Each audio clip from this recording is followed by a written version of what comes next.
Apa dampak kenaikan suku bunga, Kak? Oke, pertama-tama kita harus pahami dulu bahwa kenaikan suku bunga yang dilakukan oleh bank sentral di sebuah negara tujuannya itu untuk menekan atau meredam inflasi.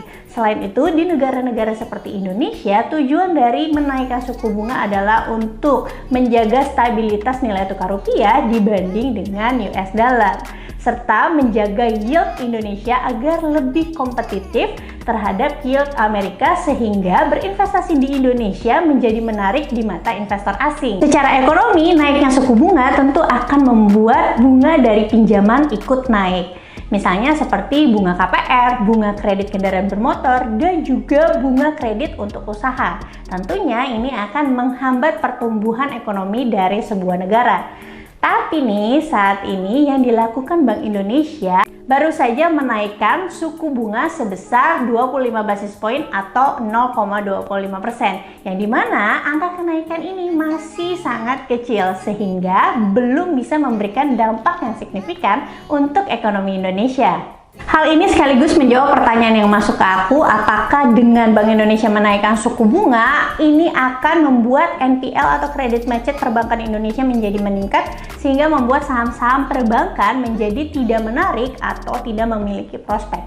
Jawabannya adalah beberapa hari lalu aku sempat menonton live Instagram, di mana Presiden Direktur BCA mengatakan apabila Bank Indonesia hanya menaikkan suku bunga sebesar 50 basis poin hingga 100 basis poin atau setara dengan 0,5% hingga 1%, itu masih akan aman terhadap NPL perbankan di Indonesia, kecuali Bank Indonesia pada akhirnya menaikkan 400 basis poin hingga 500 basis poin. Nah, inilah yang akan mengganggu perbankan Indonesia. Tapi nggak perlu khawatir karena banyak ahli ekonomi yang mengatakan bahwa Bank Indonesia ada kemungkinan hanya akan menaikkan suku bunga ke batas 4,75%. alias nih hanya naik sekitar 75 basis poin atau 0,75%.